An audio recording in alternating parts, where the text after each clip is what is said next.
ቆልፎት ሄደ። ፓስወርዱን ይዞበት ቢወጣ ንግግር ለምን የለ እግዚአብሔር እኮ ሊጋርደን አለው። ግን ስልጣን አለው። ከነሙሉ ስልጣኑ ነው የማይሰማው። ቆልፎት ሄደ። ሕፃኑ ሲወለድ ነው እንደገና ገብርኤል መጥቶ የከፈተለት። አስታረኛው ከፈተለት። ግን እሷን ለማወቅ ርዕሴ ዮሐንስ ተወልዷል። ርዕሴ እሱ አይደለም። በእግዚአብሔር ፊት መቆሙ ማንኛ ነው? ሉቃስ 1:19 ማንኛ ነው?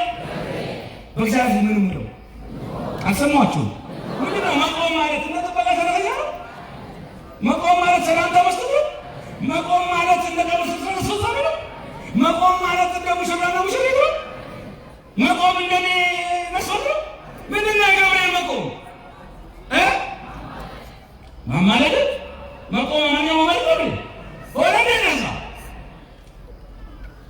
እውነታችሁን ነው። እንምጣ ወዴት እንሂድ? ዘጸአት 32 ላይ እስራኤል ከግብፅ ወጡ። ሙሴ ተራራው ላይ በሲና ከእግዚአብሔር ጋር ይነጋገራል። ሙሴ ይሙት ይኑር አናውቅም ብለው ጣዖት ሰሩ፣ የወርቅ ጥጃ። ይሄ ነው ከግብፅ ያወጣው ብለው አምላካችን ብለው ለጣዖት። ከዛ ሙሴ ሲመጣ ህዝቡ ጣዖት እያመለከ እግዚአብሔር ተነስቷል። እግዚአብሔር ምን አለ? ይሄን ህዝብ አለ አጠፋዋለሁ፣ አንተን ለሌላ ህዝብ አደርጋለሁ። እግዚአብሔር ሆይ ህዝቡን ከምታጠፋ እኔን ሰርዘኝ ከሕይወት መጽሐፍ አለ። እንዲህ ነው እንጂ መሪ ህዝቡ ኖሮ እኔ ልሙት ነው የሚለው መሪ። የዛሬዎቹ ደግሞ እኛ ኖረን ህዝቡ ይሙት ነው። ልዩነቱ እኮ ይሄ ነው።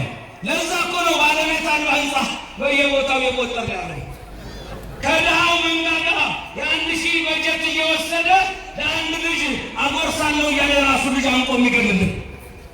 ለዛ እኮ ነው ለሚሊዮኖች የተዘጋጀውን ሀብት ከሀገር እያሸሸ። በእውነት ያሳዝናል። ወገኑ እየሞተ ለማይበላው የ1000 ዘመን ሀብት እየሰበሰበ የ100 ዓመት ዕድሜ ሳይኖር ምን ዋጋ አለው? 100 እንጀራ ቢኖርህ አንዱን ነው የምትበላው፣ እሱም ጤና ካለ። 100 አልጋ ቢኖርህ አንዱ ላይ ነው የምትተኛው፣ እሱም እንቅልፍ ካለ። ወዳጄ ገንዘብ የሚገዛው ነው። ገንዘብ ካላረጉና አጥብቀው ካላረጉት ችግር ነው። ቤት ይገዛል፣ ቤተሰብ አይገዛም። ቀለበት ይገዛል፣ ፍቅር አይገዛም። ያለ አቅሙ አታስጨንቁት ባካችሁ። ለሰው መኖር ነው ትልቁ ዋጋ። ለሰው መቆረስ ነው ትልቁ ዋጋ። ሙሴ ህዝቡ ይኑር እኔ ግን ልሙት። እንዲህ ነው ሲገባን፣ እንዲህ ነው በሰው ሬሳ ላይ ቆመን እድሜ አናረዝም። ዛሬ ከታች እስከ ላይ ህዝቡ ሁሉም ተባብሮ ሀገር እየበደለ ነው። ከጥበቃ ጀምሮ እንደው በነፃ ምንም ነገር ያጉላላ ከላይ እስከ ታች ሁሉም ተባብሮ ይበደለ። እቺ ሀገር እግዚአብሔር ይሁናት። ስለ ምግባር ወርቋል። ለሰው መኖር ቀርቷል። ደሞዝ ይብቃኝ ማለት ቀርቷል። ብላው ነው፣ ዝረፋው ነው፣ ሰብስበው ነው። ውሻ ይሮጣል በአደን ሰዓት፣ ውሻ ይሮጣል። አደንተኛው ጀስ ነው። ውሻው ደክሞ ድኩላ ሚዳቋ ይዘው ልብላ ስል ዞር በል ብሎ አደንተኛው ቆዳዋ እንኳን ሳትበሳ ይቀበለው። ውሻው ለመሮጥ እንጂ ለመብላት አልታደለም። የዘንድሮ ባለጠጎች የዘንድሮ ባለስልጣኖች ይሰበስቡታል። 7 ህንፃ 8 ህንፃ ድርጅቱን ካምፓኒውን ሁሉ ምን አሉ ቁጭ ብለን እንብላ ሲሉ ጤና የለማ። ስኳሩ ከፍ፣ ጨዋ ከፍ፣ ቡና ከፍ። ታላላቅ በላማ እንዴ ስላለ የምትበላ መስሎ ነው እንዴ? እንድትበላ የመኖር ፈቃድ ያስፈልጋል። ፈቃድ ሰጪው ደግሞ የድንግል ልጅ መድኃኒዓለም ነው። ያለ ፈቃድ መኖር አይቻልም እዚህ ዓለም ላይ።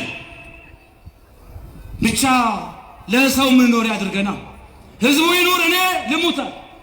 እግዚአብሔር ራራና ከቁጣው ተመለሰ። ከዛ ላይ እናስተዋልና ነብዩ ቅዱስ ዳዊት በመዝሙር 105 ቁጥር 23 ላይ እንዲህ አለ።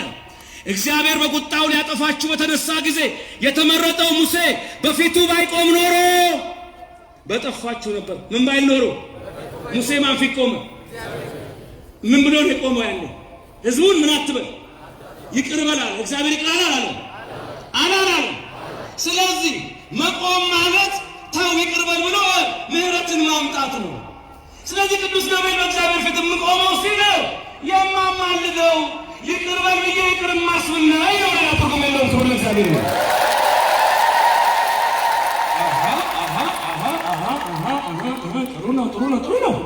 ጥሩ ነው ልታሳምነኝ ነው እያለ ነው አለ። አዎ ላሳምን። አንድ ነገር ግን መልስልኝ አለ። ምን ይሄ ጥሩ ነው ግን ቀጥታ መልአክ እግዚአብሔር ለምኖ ቀጥታ እግዚአብሔር ጋር ተነጋግሮ የሆነ ሲያማልድ አሳየኝ ቢል ትንቢተ ዘካርያስን ምዕራፍ 12 ቁጥር 1 ማንበብ በቂ ነው። ቀጥታ ይኸው 12 ምዕራፍ 1 ቁጥር 12 የእግዚአብሔርን መልአክ መልሶ አቤቱ የሠራዊት ጌታ እግዚአብሔር ሆይ እነዚህ 70 ዘመን የተቆጣቸውን ኢየሩሳሌምንና ይላል ኢየሩሳሌምንና የይሁዳን ከተሞች የማትምራቸው እስከ መቼ ነው አለ። ማን ነው የሚጠይቀው? የማን መልአክ? የእግዚአብሔር መልአክ። ማንን? አሁን ዘካርያስ እያየ ነው። መልአኩን አየው። መልአኩ ደግሞ እስራኤላውያን ተማርከው በምርኮ ነው ያሉት፣ በመከራ ነው ያሉት፣ በስደት ነው ያሉት። እግዚአብሔር ሆይ አለ መልአኩ እነዚህ 70 ዘመን የተቆጣቸው ሕዝቦችን እስራኤልን ይሁዳ የማትምር ይቅር የማትል እስከ መቼ ነው አለ መልአኩ። ከዛ በኋላ እግዚአብሔር ደግሞ መልሶ ከኔ ጋር ይነጋገር ለነበረው መልአክ አለ በመልካምና በሚያጽናና ቃል ተናገረ። የሚያጽናናው ቃል ማራቸው ሰው አይሆንም የሚለው የሚያጽናና ቃል ግን ምንድን ነው? ይሆናል የሚል ነው። ስለዚህም ከኔ ጋር ይነጋገር የነበረው መልአክ እንዲህ አለኝ፣ እባክህ እንዲህም በል የሠራዊት ጌታ እግዚአብሔር እንዲህ ይላል፣ እኔ በታላቅ ቅንዓት በኢየሩሳሌም ላይ በጽዮንም ላይ ቀንቻለሁ። እኔ ጥቂት ተቆጥቼ ሳለሁ እነርሱ ግን ክፋትን ስላገዙት ባልተቸገሩት አሕዛብ ላይ እጅግ ተቆጥቻለሁ። ስለዚህ እግዚአብሔር እንዲህ ይላል፣ ወደ ኢየሩሳሌም በምሕረት ተመልሻለሁ። ቤቴ ይሰራባታል፣ በኢየሩሳሌም ላይ ገመድ ይዘረጋባታል ይላል ለሠራዊት ጌታ። በምን ተመልሻለሁ?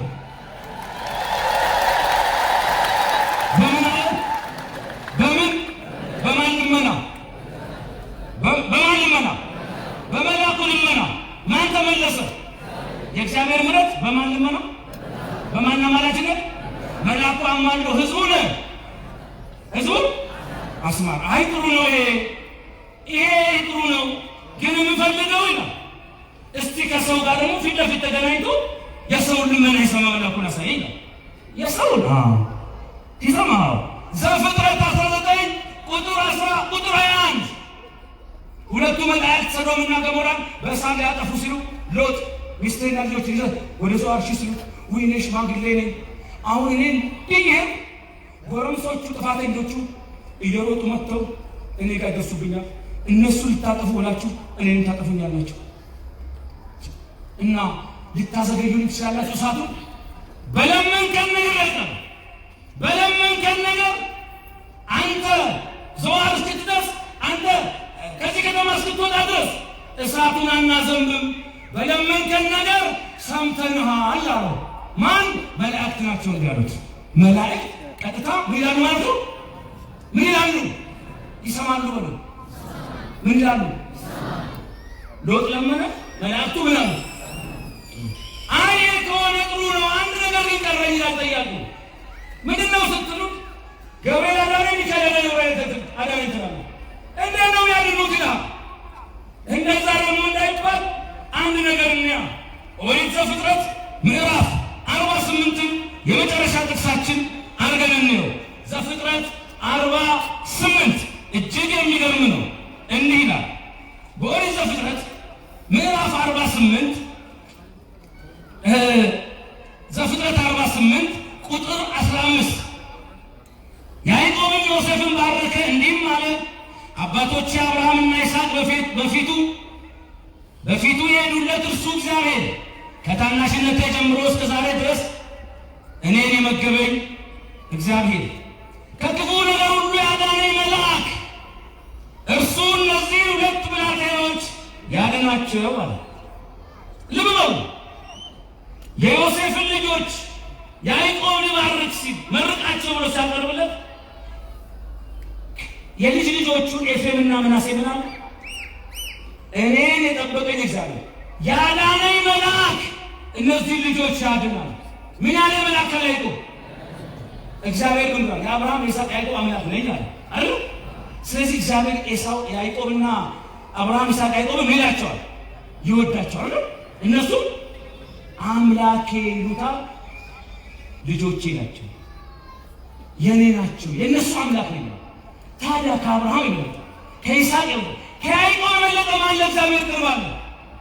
ያዕቆብ ያዳነኝ መልአክ ካለ እኔና እናንተ ገብርኤል አዳነ ሚካኤል አዳነኝ ስንል ችግር አለ? ምንም ችግር የለው። መጽሐፍ ቅዱሳዊ ነው። ከዛ በተጨማሪ አንድ ነገር ልንገር፣ መልአኩ ምክንያት ነው፣ የሚያድን እግዚአብሔር ነው አይደለም?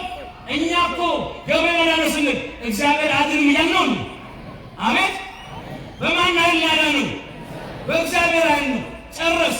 ከዛሳ ዘጸአት 23 ዘጸአት 20 ዘጸአት 23 20 እንዲህ ይላል፣ እነሆ ይመራ ዘንድ በፊት ይሄድ ዘንድ መልአኬን ሰድጃለሁ። መልአኬን ምን ብያለሁ? ሰድጃለሁ። ስሜ በውስጡ ነውና እንዳታስቆጣው እንዳታስመርረው ይቅር አይልም ይላል። በመላእክት ውስጥ የማን ስም አለ? ገብርኤል። ኤል የማን ስም ነው? በዕብራይስጥኛ ኤል ማለት እግዚአብሔር ማለት ነው። ስለዚህ ገብርኤል ኤል የማን ስም ነው? ሚካኤል ኤል የማን ስም ነው? ኡራኤል የማን ስም ነው? ፋኑ ኤል የማን ስም ነው? በመላእክት ውስጥ የማን ስም አለ? መላእክት ማንን ተሸክመዋል? መላእክት ማንን ይገልጣሉ? መላእክት ማንን ያበራሉ? መላእክት ማንን ይዘምራሉ? መላእክት ማንን ያመልካሉ? መላእክት ለማን ይሰግዳሉ? መላእክት የማንን ክብር ይገልጣሉ? ክብር ለእግዚአብሔር ይሁን።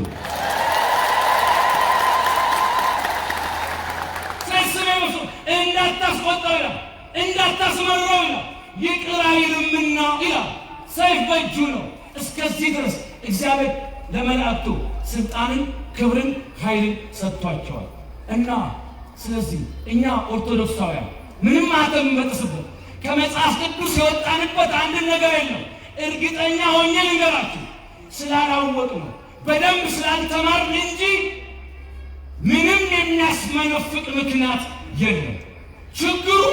ችግሩ አንድ ሕፃን ልጅ መልኩን ስታየው እስቲ ቆይ አይኑ አባቱ ይመስላል፣ እናቱን አፍንጫ ይመስላል፣ አፍንጫ ጥርሱ አጎቴ ወይ ይሄ ይላል አይተህ። ነገር ግን አፍንጫው ለብቻው ልቀረው፣ ጆሮው ነገር አስቀምጠው፣ ጥርሱ ወይ ይሄ ልጅ አፍንጫው ቁጭ አባቱ ይባላል፣ አይኑ ልክ እናቱ ይባላል። ለምን? ስለተለያየ። መጽሐፍ ቅዱስ አንዷን ጥቅስ ወስደህ ብቻ ልተረጉሟችሁ፣ ከላይ ርዕሱን መሀል ላይ ያለው ሀሳቡን ከታች ዳቡን እንዳጠቃላይ ተወስዶ በሬን በሬ ይላል መናፍቅ። ኦርቶዶክስ ደግሞ ባለሙያ ስንዱ መሬት በሬውን በልታ እዚህ ጋር ዱለት፣ እዚህ ጋር ቋንጣ ፍርፍር፣ እዚህ ጋር ጎረድ፣ እዚህ ጋር አልጫ፣ እዚህ ጋር ሚስቶ፣ እዚህ ጋር ጥብስ፣ እዚህ ጋር ክትፎ ባለሙያ ነቻ ቤተክርስቲያን። ስለዚህ መጽሐፍ ቅዱሱን ወስዳው ምን አደረገችው? ኢየሱስን በደፈና እየመሳተሉ ኢየሱስን በጸሎቱ፣ በኪዳኑ፣ በቅዳሴ፣ በሥጋ ወደሙ፣ በወንጌል ንባብ፣ በአንድምታ፣ በተአምረ ኢየሱስ፣ በመልክዓ መልኩ ሁሉ፣ በከበሮ፣ በዝማሬው፣ በመቋሚያው፣ በአባቶች ጥምጥም አክሊሶክ ነው የመሰለች እያንዳንዱን በልታ አስቀምጠዋለች። ለምን?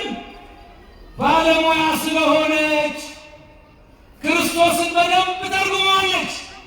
ክርስቶስን እንደ ኦርቶዶክስ ተዋሕዶ ቤተ ክርስቲያን በሁሉ ነገር የሰበከው የተነተነው የለም።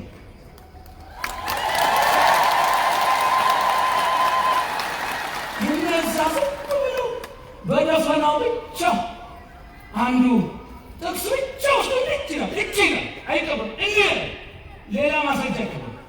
ምን ተቀለች? አንዱ መጽሐፍ ቅዱስ ገልጫለሁ መጀመሪያ ያለኝን አደርጋለሁ አትስረካል አሰ አትወስካል አሰ ገለጥ ሲያደርግ ጸጋና ሰላም ለአንተ ይሁን ይላል። ጸጋ የምትባል ሚስት አለችኝ ሰላምን መጨመር አለብኝ አለ። በንባብ ብቻ ምንወቶች ንባብ ይገላል፣ ትርጓሜ ግን ያድናል። ለምን ተባለ? እንዴት ተባለ? ለንባብ ተባለ? መቼ ተባለ? ምን ቋንቋ ለሚናገሩ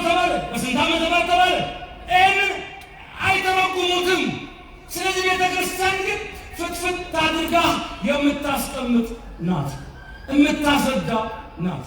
ጨረሱ። ተሳስተናል። ከመጽሐፍ ቅዱስ ወጥተናል። ማተም ያሰጥስ ነገር አለ። የሄዱት ተሳስተዋል፣ ተሳቱ። ስለዚህ መለሱ ዘንድ ምንድን ነው ግድ ነው። አንድ ጊዜ ድሮ ነው ታክሲ ውስጥ ቁጭ ብዬ ድሮ ተባለ ሲሄድ አንተ ነስለታው ሰበከው አለች። አዎ ሲወል ነው የምትወርደው እኮ አለች። እኮ ነው ሲወል። አዎ እና ምን ችግር አለው? ጽላትን ታቦትን ከእግዚአብሔር የተቀበለው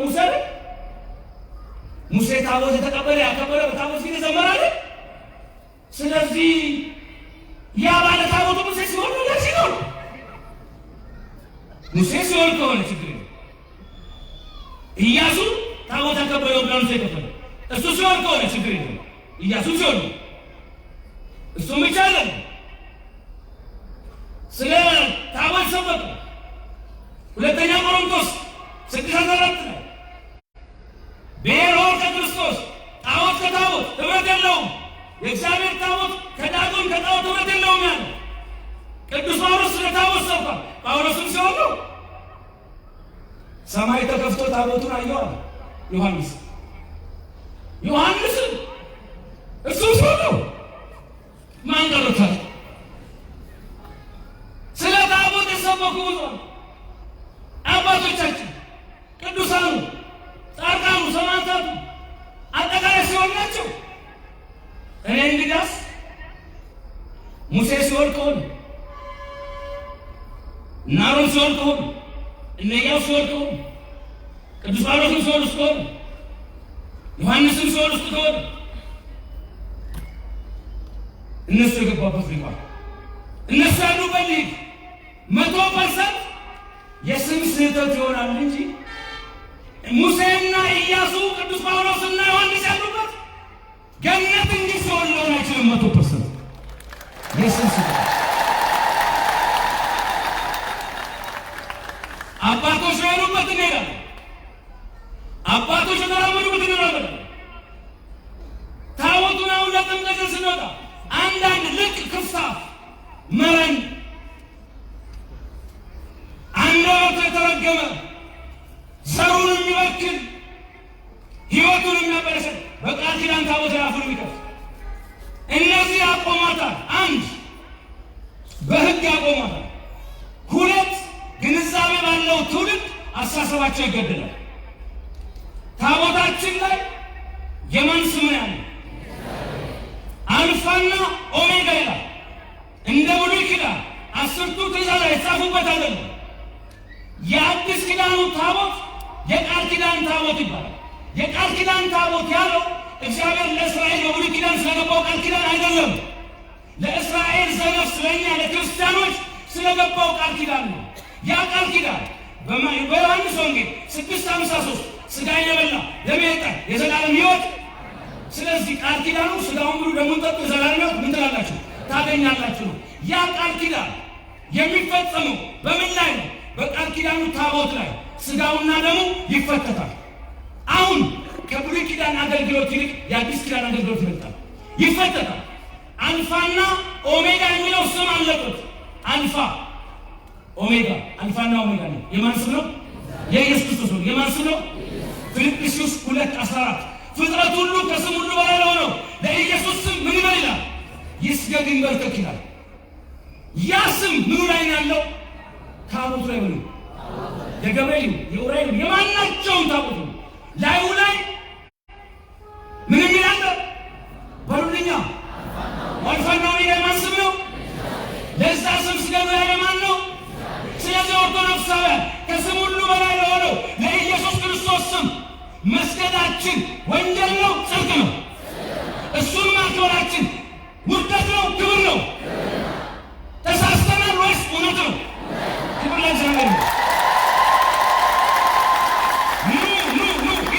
ደመናውን ተከናንቦ በብሉይ ኪዳን ሙሴና አሮንን እያነጋገረ ሕዝቡን ይባርክ እንደነበረው አይደለም።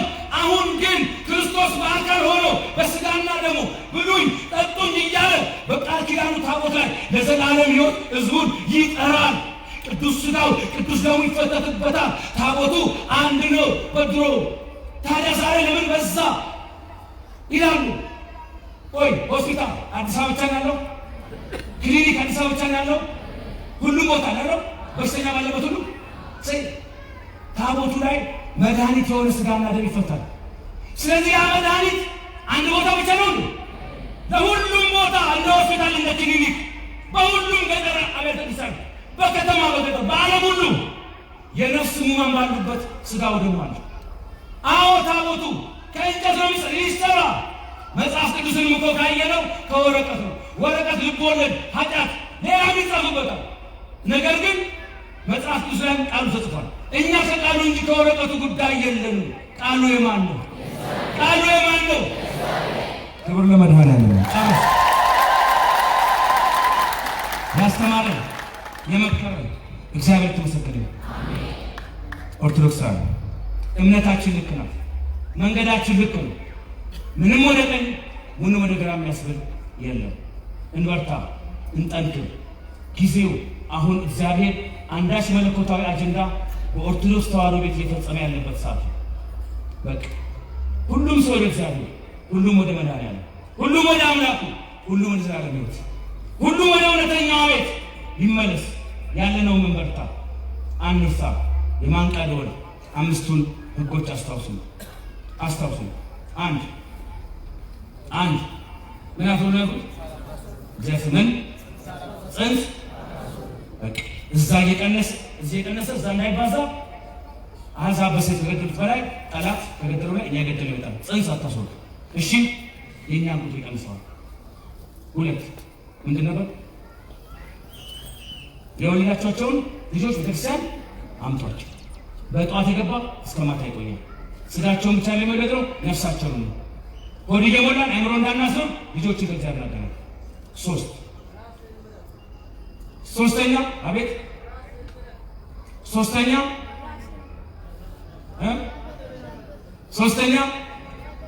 ሶስተኛ ወጣቶች ወደ ቤተ እግዚአብሔር ግቡ፣ ስልጠና ውሰዱ።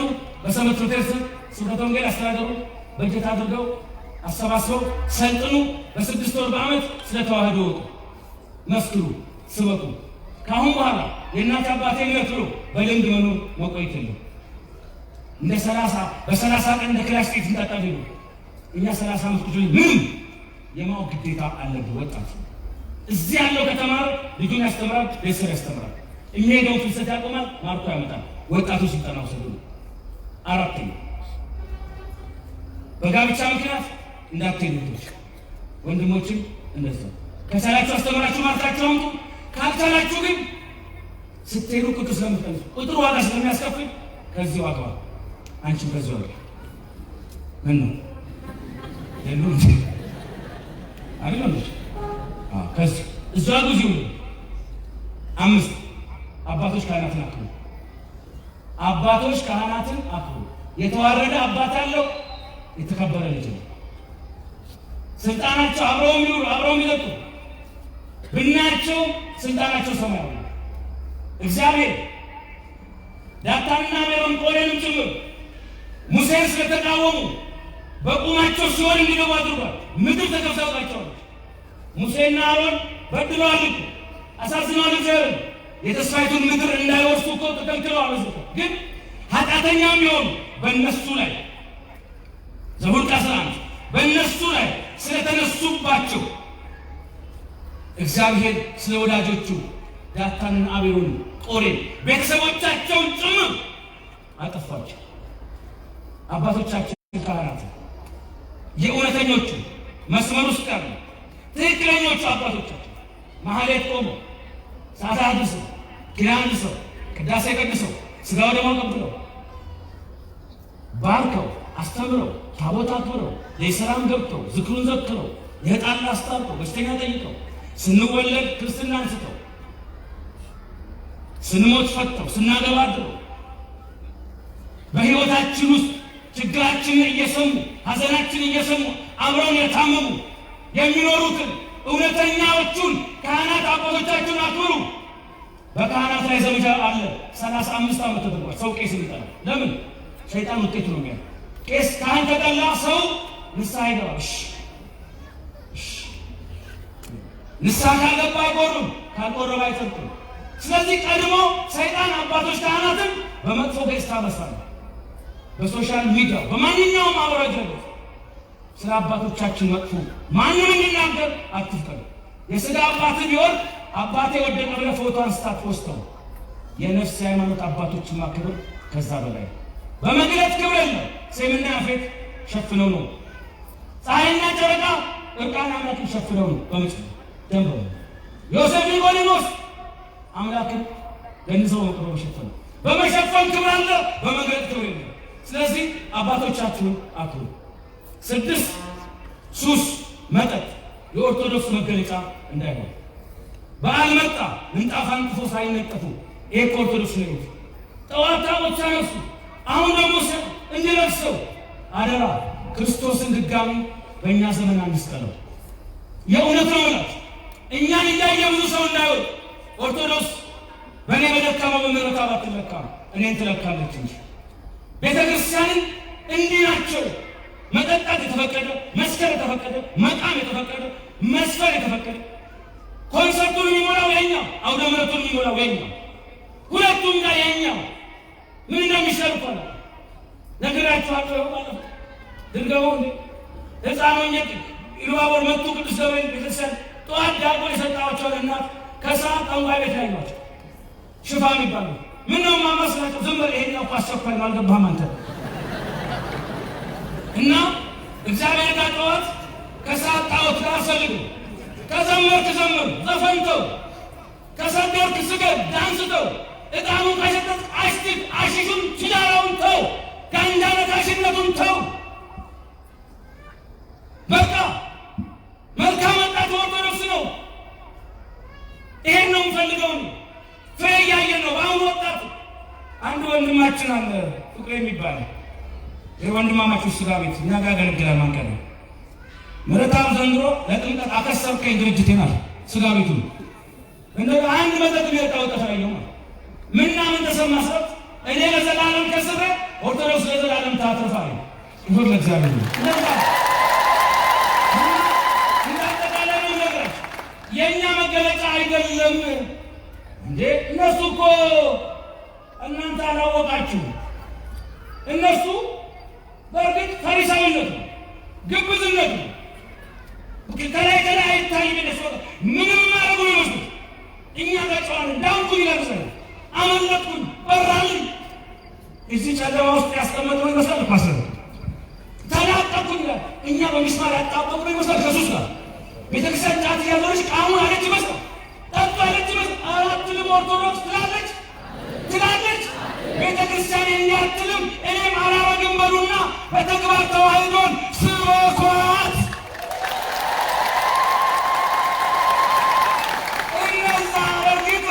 እነዛ ይታወቅባቸውም ጨዋ በቃ እኛን ኃጢአተኛ ዱርያ አድርገው ደግሞ ሲናገሩ ይገርመኛል። አንድ ኢትዮጵያ ውስጥ ደረስኩኝ። መኪና አሽከርክሮ ጠጥቶ የሚያሽከረክር ይታሰር ነበር፣ ቅጣት ነበር።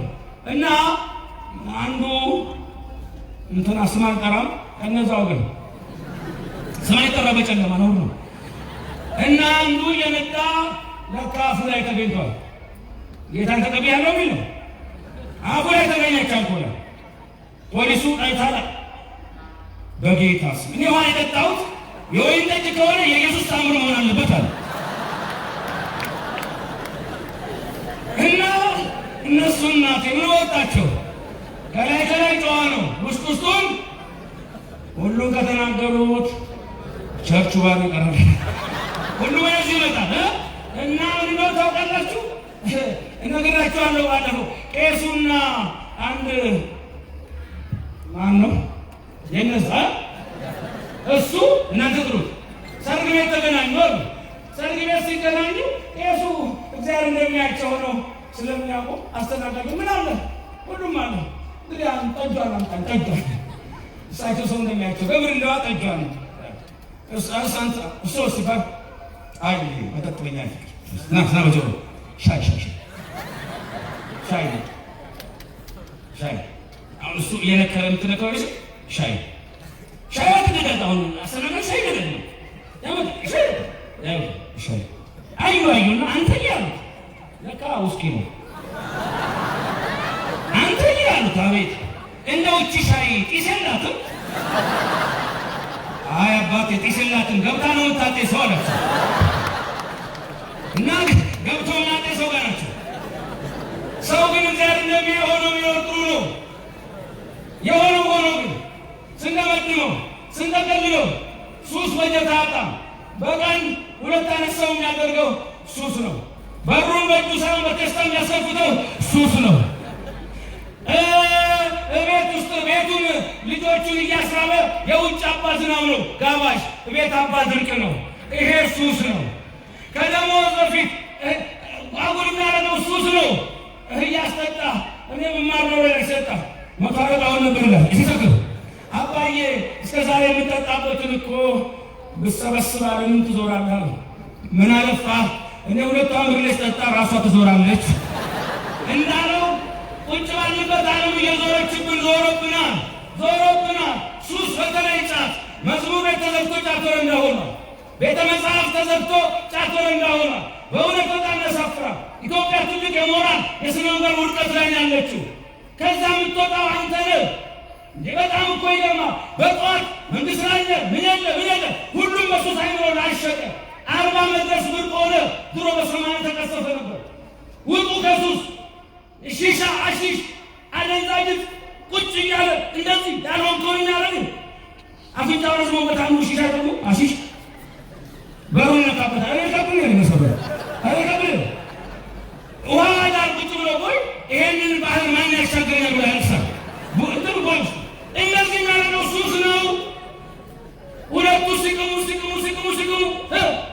ጃኬታቸውን የወሱ ከጃኬታችን ብዙ ርቀናል እንመለሳለን።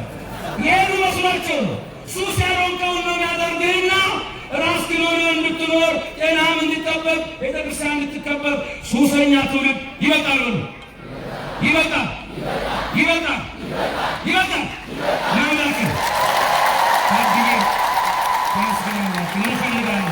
ይበቃል በሉና ከእንግዲህ ተዋህዶ ቤተክርስቲያንን በሱስ አናሰግድም። ሱስ ከሃይማኖታችን አይበልጥም። ማተብ አስረን ማተቡን አናሰድብም። ተዋህዶን አናዋርድም፣ እናስከብራታለን። ክብር ለእግዚአብሔር ይሁን። ያስተማረን የመከረን እግዚአብሔር የተመሰገነ ይሁን። የዝማሬው ሰዓት አለ። ሳትነሱ መምህር ብርሃኑ ይኖረዋል መልእክታቸው 5 ደቂቃ እንዳልዘምር ድምፅ ይሰጥቷል። የቀርሳን ይዘምራል። አዲስ አበባ ህዝቡ ነበረ ብፁዓን አባቶች ባለው የተመረቀ እሱን እዘምርላችኋለሁ አንድ ከቻል። ከዛ በፊት ይሄ መርሃ ግብር የሚተላለፈው በኢትዮጵያ ኦርቶዶክስ ተዋሕዶ ቤተክርስቲያን ቴሌቪዥን ጣቢያ ዘወትር እሁድ ከ4 ሰዓት ተኩል እስከ 6 ምርጫችሁ አድርጉ። ቅዱስ ሲከፈሉ ስለሆነ የቤተክርስቲያን ስለሆነ እሱን ተከታተሉ።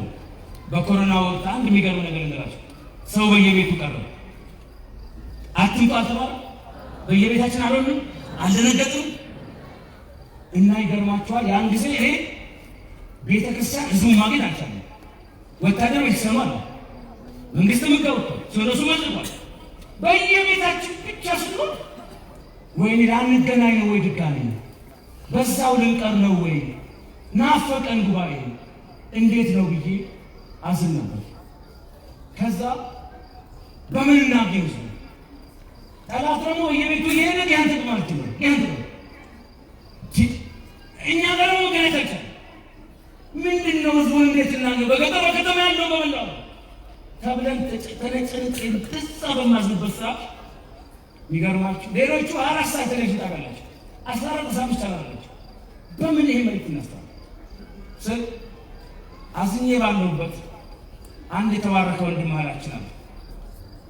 ሚሊዮን ጀማል ይባላል። ባለቤቱ ሰላም ትባላለች።